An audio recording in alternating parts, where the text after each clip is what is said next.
Welcome to the AFR Saints channel, where we provide you daily content on your favorite team, the New Orleans Saints. Do us a favor and hit that subscribe button. Be sure to leave your comments below and smash that like button.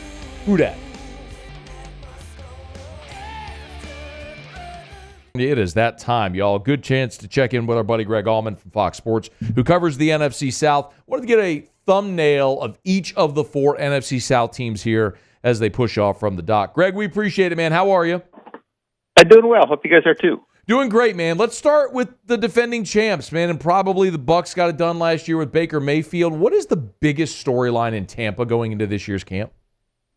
I would think it's just them bringing everybody back. I mean, getting Baker back, getting Mike Evans back, getting Levante David back, Antoine Winfield.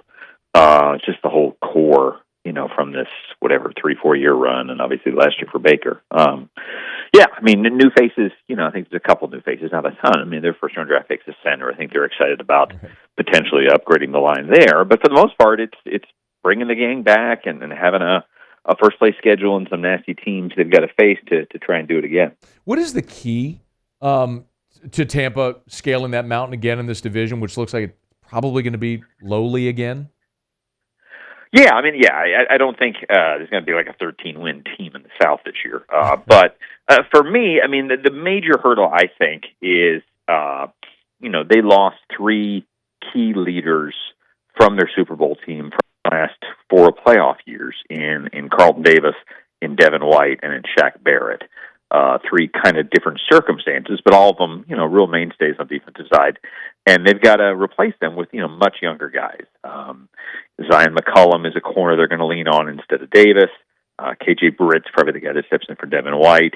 And then at outside linebacker, just a couple different guys that'll fill in. But their second-round pick, Chris Braswell, will probably be the guy there. So I think, they got a lot younger on offense last year, kind of in the post-Brady churn, but now they'll do it on defense. So it's, can they still be a top 10 caliber defense, create turnovers, control games with their defense when they're, less experienced and less certain on that side of the ball. Let me get my obligatory Falcons quarterback question in. What are you expecting to see there with Cousins and Penix throughout the camp in this preseason? It's one of those where there's the everything goes the way you would want to model, and it's like Cousins, eases his way in. He's able to play some of the preseason as your week 1 starter, and goes from there.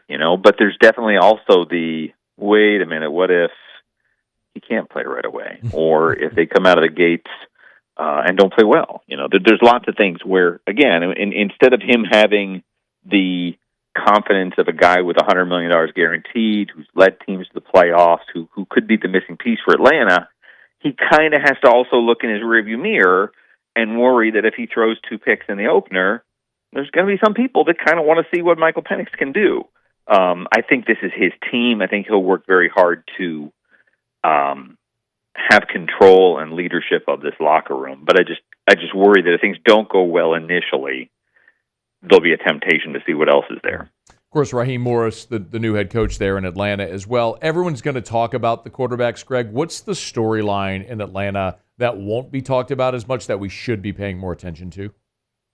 I think, a young, new offensive coordinator, to bring Zach Robinson over from Los Angeles and trust him to kind of take the reins there. I don't think many people thought that they got full use out of the offensive talent they had last year, in 3 top 10 picks in Bijan Robinson and Kyle Pitts at tight end and Drake London at receiver. So I think there'll definitely be some intrigue to see. Again, it's hard with any first-time coordinator, first-time play caller, guy kind of out on his own, calling his own offense for the first time. But I think there'll definitely be some intrigue to see if they can do more with those pieces to make this more of a 30 touchdown pass offense in the pass game, as opposed to kind of the 15 to 20 type offense it's been the last few years. Greg Auman of FOX Sports covers the NFC South. Get him on Twitter or X at Greg Auman, AUMAN. Bring it to the hometown team here with the New Orleans Saints. Greg, this is an old roster. They missed the playoffs 3 years in a row. There's a lot of fatigue around Derek Carr and Dennis Allen and just everything that's gone on here. Give me a reason for optimism around the Saints. Well, I mean, they were right there. You look back at last year, they finished with the same record as the Bucs, and that's with Carr kind of playing through injuries, with them being shorthanded at times. Certainly, games they'd like to get back. But I think, again, for the same reason you should be confident in the Bucs, it's not a great division. If you can get to 10 wins, and they'll do it, the Saints will do it with an easier schedule than the Bucs. It's still tough. I think they still have like Cincinnati and a couple of their second place teams are tough. But if you think about how they finished last year, and if they can take the Falcons the way they did in that game and sweep those two, and if you sweep the Falcons and the Panthers and you split with the Bucs, you're 5-1 in the division right now. And I think that definitely puts it there. But again, it's one of those where defensively they need DeMario Davis and honestly they need Cam Jordan to get back to being Cam Jordan. But I mean they need those guys to not age, to not look their age, to continue to be kind of timeless the way they've been. And that's hard because they're not the only old guys on this defense. I mean, they need Matthew. They need, other guys to step up the same way.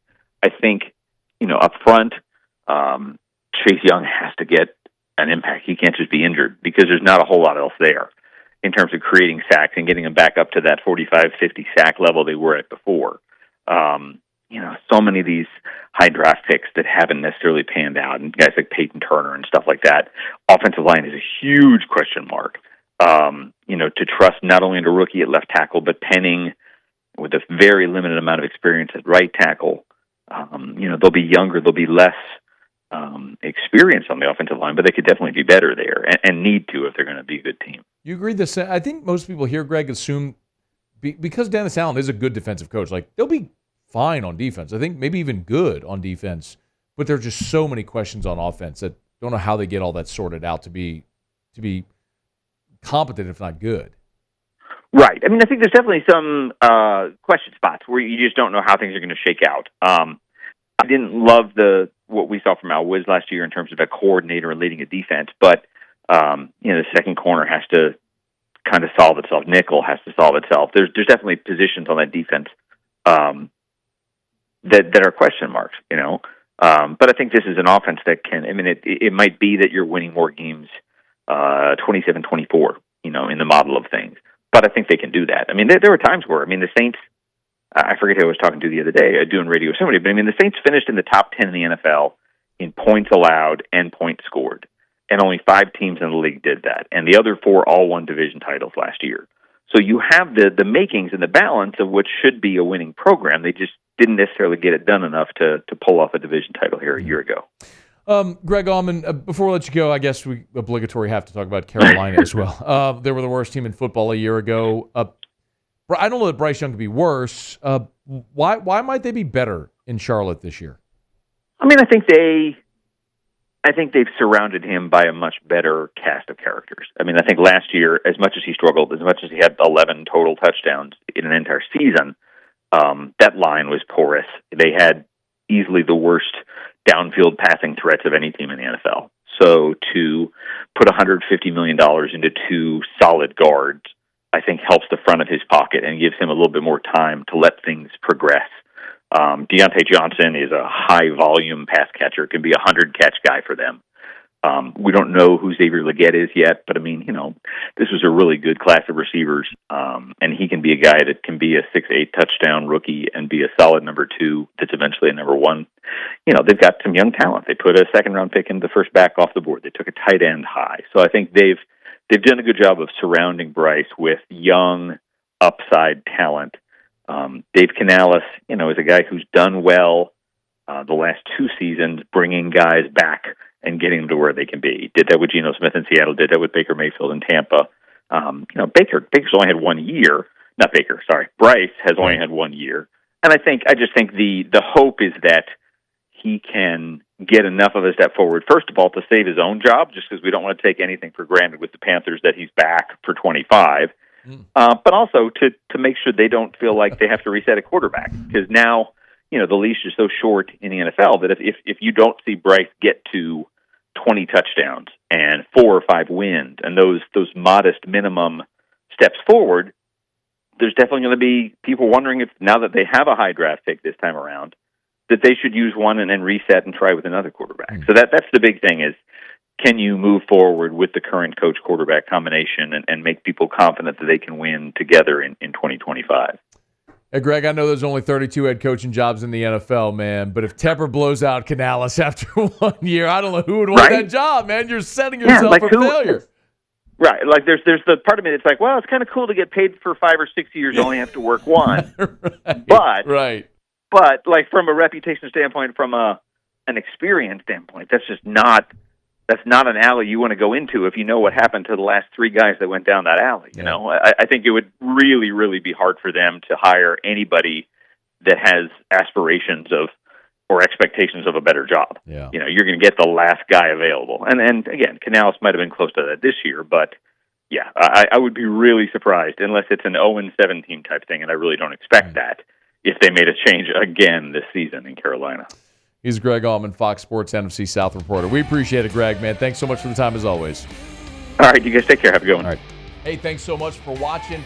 Please leave your comments. I love to interact, and be sure to hit the red subscribe button below.